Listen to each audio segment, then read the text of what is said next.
चीनी पर यूं तो विपक्ष पूरे देश में चीख पुकार मचा रहा है, लेकिन यूपी में इसे लेकर दोहरा शोर है। विपक्ष के साथ साथ अब एनडीए के घटक दलों ने भी मोर्चा खोलने का सिग्नल देना शुरू कर दिया है। इथेनॉल पर महीने भर से ट्वीट पोस्ट से लेकर बयान दे रहे अखिलेश यादव को अब चीनी और गन्ने के मुद्दे पर आंदोलन का ऑफर एनडीए के ही घटक दलों ने दी है।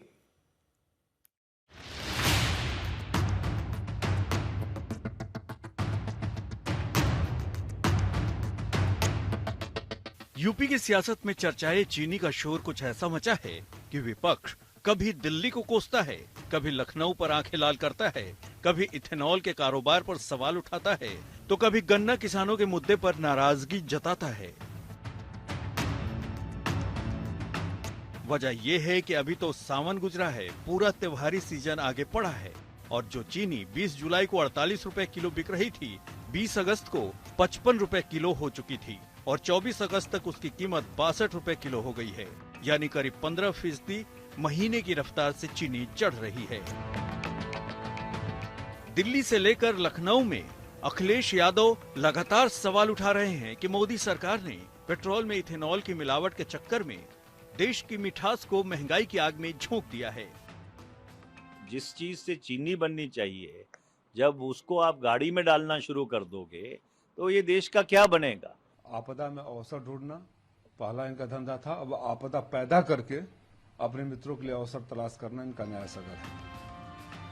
जबकि केंद्र सरकार बता रही है कि चीनी की महंगाई के पीछे इथेनॉल नहीं, मौसम और गन्ने की फसल पर असर बड़ी वजह है। तो हमारा एक्सपेक्टेशन था 330 to 340 lakh ton. All of a sudden, because of this red rot disease and water scarcity because of the less rain, sugar price has come down. We are very much concerned about it. लेकिन चीनी की कीमत और दाम की बढ़त का ठीकरा सिर्फ अल नीनो पर नहीं फोड़ा जा सकता। दरअसल अमूमन देश में 3.5 करोड़ टन चीनी की सालाना खपत है। इस बार 3.30 करोड़ के उत्पादन का अनुमान था, लेकिन मौसम और कीड़े की वजह से 3.06 करोड़ टन चीनी का उत्पादन ही दिख रहा है। इसके अलावा जलभराव के कारण गन्ने की गुणवत्ता प्रभावित हुई है और चीनी की रिकवरी भी 12% तक कम हो गई। बाकी देश की कुल चीनी का 9% इथेनॉल में भी जा रहा है। ऊपर से 8 लाख टन चीनी विदेश भेज दी गई। नतीजा हुआ कि देश में चीनी कम पड़ने लगी तो धंधेबाज जमाखोरी करने लगे। चीनी का भाव रॉकेट की तरह चढ़ने लगा और उसी हिसाब से अब चीनी, इथेनॉल और गन्ना किसानों के मुद्दे पर यूपी की सियासत भी आसमान छू रही है। आज तक ब्यूरो।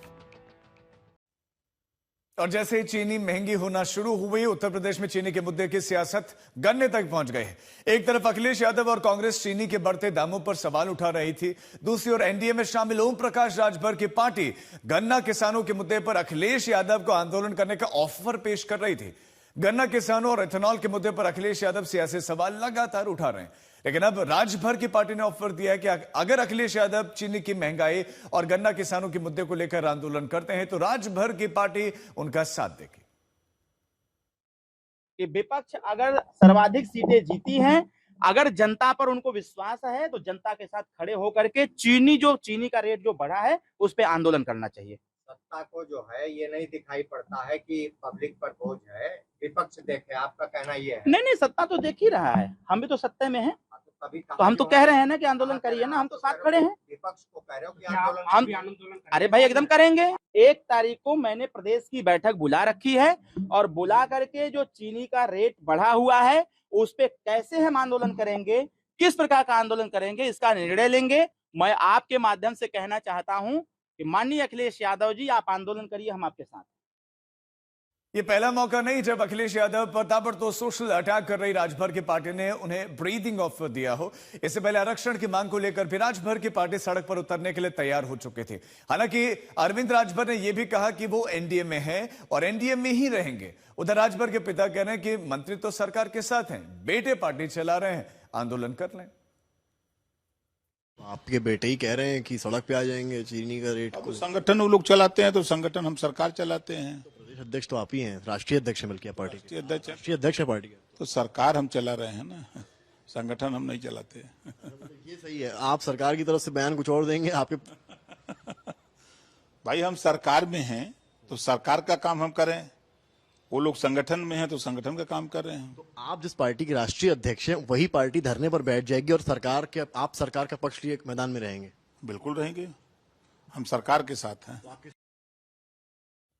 दरअसल इथेनॉल की चिंगारी से चीनी की सियासत जिस तरह सुलग रही है उसके पीछे गन्ना बेल्ट की पॉलिटिक्स है और इस पॉलिटिक्स की जड़ें यूपी में गहरे तौर पर जुड़ी हैं, क्योंकि देश के चीनी उत्पादन का 25% से 30% यूपी से आता है। यानी सालाना देश में करीब 3 से 3.5 करोड़ टन घरेलू खपत है, तो 89.2 लाख टन यूपी ही देता है, जबकि यूपी में चीनी की सालाना खपत लगभग 48 लाख टन ही है। यानी कि यूपी में पैदा की जा रही बाकी चीनी देश के काम भी आती है, जिससे यूपी की चीनी सियासत के जो तार हैं वो देश तक जुड़े हुए हैं और ज्यादा असरकारी हैं।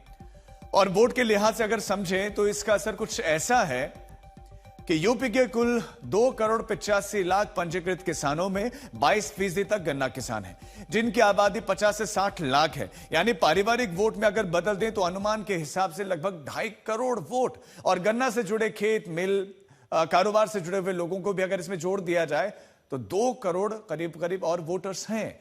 और इस वोटर ग्रुप का जो बड़ा चुनावी असर है यूपी के चुनाव पर नजर आता है, क्योंकि एक तरफ हम ये देख चुके हैं कि पश्चिमी यूपी के गन्ना बेल्ट यानी कि मुजफ्फरनगर, मेरठ, बिजनौर, बागपत, सहारनपुर जैसे इलाकों में 2022 में किसान आंदोलन के बावजूद बीजेपी 136 में से 93 सीटें जीती थी, लेकिन 2024 में मुजफ्फरनगर जैसी सीट पर मंत्री संजीव बालियान हारे।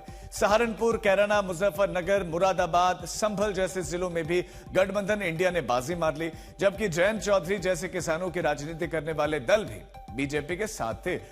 अब इससे विपक्ष को उम्मीद बढ़ी है कि अगर महंगी होती चीनी के बहाने इथेनॉल और गन्ना नीति को लेकर आंदोलन किया जाए तो सरकार को घेरना और चुनावी नुकसान पहुंचाना संभव हो सकता है। अब विपक्ष महंगी चीनी पर आंदोलन करता है या फिर नहीं, ओपी राजभर को पार्टी उस आंदोलन में अखिलेश के कंधे से कंधा मिलाकर खड़ी होती है या नहीं, इसका तो इंतजार है। लेकिन सरकार ने जरूर चीनी की महंगाई पर एक्शन लेना शुरू कर दिया है। यूपी की सरकार रातों रात चीनी का उत्पादन तो बढ़ा नहीं सकती, एथेनॉल नीति भी बदल नहीं सकती, लेकिन जमाखोरी पर एक्शन जरूर ले सकती है। लिहाजा यूपी सरकार ने जमाखोरों के खिलाफ जिलाधिकारियों को चौकन्ना कर दिया है। बरेली से लेकर बांदा तक जिला प्रशासन हरकत में दिखाई दिया है। चीनी के स्टॉकिस्ट और बड़े व्यापारियों के गोदामों का निरीक्षण चल रहा है। जिले कालाबाजारी रोकने के लिए टास्क फोर्स बनाई गई है। जिलाधिकारी खुद देख रहे हैं, फिर अधिकारी गोदामों से थोक विक्रेता तक मात्रा का मिलान कर रहे हैं। थोक विक्रेता से स्टॉक और बिक्री का भी मिलान किया जा रहा है। हर शुक्रवार को स्टॉक बताना होगा वेबसाइट पर, जो कि फूड स्टॉक जो है वेबसाइट है। और यह भी पता चला है कि यूपी में चीनी की मासिक खपत लगभग 4 लाख टन है और यूपी की चीनी मिलों में 17 लाख टन से ज्यादा की चीनी का स्टॉक है। यानी कि खपत के हिसाब से लगभग 4.5 महीने का स्टॉक पर्याप्त है।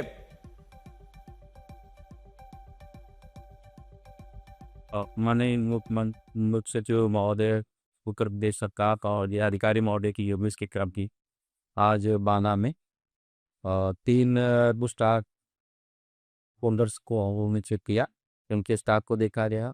हमारे यहाँ ऐसा कि बहुत ज़्यादा स्टॉक भी रखा गया है और किसी के यहाँ 600 किलो, किसी के यहाँ 400 किलो के आसपास स्टॉक पाया गया और इन लोगों का जो भी तादे भी सही पाया गया। लेकिन का तो देखिए हमारे बांदा में ऐसा कोई बहुत ज़्यादा स्टॉक छिपा कर नहीं रखा गया है।